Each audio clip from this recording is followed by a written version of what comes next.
దక్షిణాఫ్రికాతో జరిగే T20 series కోసం సంజు శాంసన్ జట్టులో తన స్థానాన్ని కోల్పోయే అవకాశం ఉంది. రిషబ్ పంత్ తిరిగి జట్టులోకి రావడం దాదాపుగా ఖాయంగా కనిపిస్తోంది. భారత్ 3 వన్డేల తర్వాత 5 టీ20 మ్యాచ్ల సిరీస్కు ఆతిథ్యం ఇవ్వనుంది.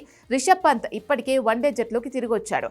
భారత్ ప్రస్తుతం జరుగుతున్న టెస్ట్ సిరీస్ తర్వాత దక్షిణాఫ్రికాతో పరిమిత ఓవర్ల సిరీస్కు ఆతిథ్యం ఇవ్వనుంది. ఈ సిరీస్లో 3 వన్డేలు 5 టీ20లు ఉన్నాయి. అజిత్ అగార్కర్ నేతృత్వంలోని సెలక్షన్ కమిటీ ఇటీవలే వన్డే జట్టును ప్రకటించింది. శుభ్మన్ గిల్ లేకపోవడంతో కేఎల్ రాహుల్ మెన్ ఇన్ బ్లూకి నాయకత్వం వహించనున్నాడు. రుతురాజ్ గైక్వాడ్ 2 ఏళ్ల తర్వాత వన్డే జట్టులోకి తిరిగొచ్చాడు. సెలెక్టర్లు ఇంకా టీ20 సిరీస్కు జట్టును ప్రకటించలేదు. మెడ గాయంతో బాధపడుతున్న శుభ్మన్ గిల్ టీ20 సిరీస్కు ఫిట్గా ఉండే అవకాశం లేదు. దేశవాళీ క్రికెట్లో బరోడా తరపున ఆడి తన ఫిట్నెస్ నిరూపించుకున్న తర్వాత హార్దిక్ పాండ్యా టీ20 సిరీస్తో తిరిగి వచ్చేందుకు సిద్ధంగా ఉన్నాడు. 2024 టీ20 ప్రపంచ కప్ గెలిచిన జట్టులో సభ్యుడైన సంజు శాంసన్ను తప్పించే అవకాశం ఉంది. ఈ సిరీస్లో అభిషేక్ శర్మ ఓపెనింగ్ చేయడం ఖాయం. శుభ్మన్ గిల్ లేకపోవడంతో యశస్వి జైస్వాల్ టీ20 జట్టులోకి తిరిగొచ్చే అవకాశం ఉంది. అభిషేక్ శర్మ బౌలింగ్లో కూడా ఉపయోగపడడం వల్ల యశస్వి జైస్వాల్ను గతంలో టీ20 జట్టు నుంచి తప్పించారు. ప్రస్తుతం ఓపెనింగ్ స్థానం ఖాళీగా ఉంది కాబట్టి యశస్వి జైస్వాల్ తిరిగి జట్టులోకి వచ్చే అవకాశం ఉంది.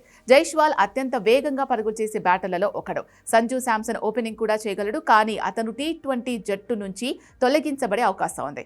ఆస్ట్రేలియా సిరీస్లో సంజు శాంసన్ ప్లేయింగ్ 11లో స్థానాన్ని కోల్పోయాడు. అతని స్థానంలో జితేష్ శర్మ ఆడాడు. రిషబ్ పంత్ టీ20 జట్టులోకి తిరిగి రావడానికి సిద్ధంగా ఉండడంతో సంజు శాంసన్ను తప్పించే అవకాశం ఉంది. సూర్యకుమార్ యాదవ్ టీ20 జట్టుకు కెప్టెన్గా కొనసాగనున్నాడు.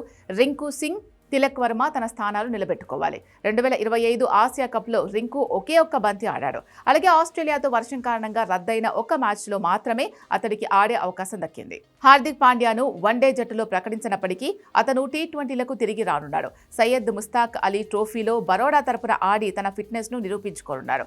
శివం దూబే, అక్షర్ పటేల్ తమ స్థానాలు నిలబెట్టుకునే అవకాశం ఉంది. అక్షర్ను వన్డే జట్టు నుంచి తప్పించారు.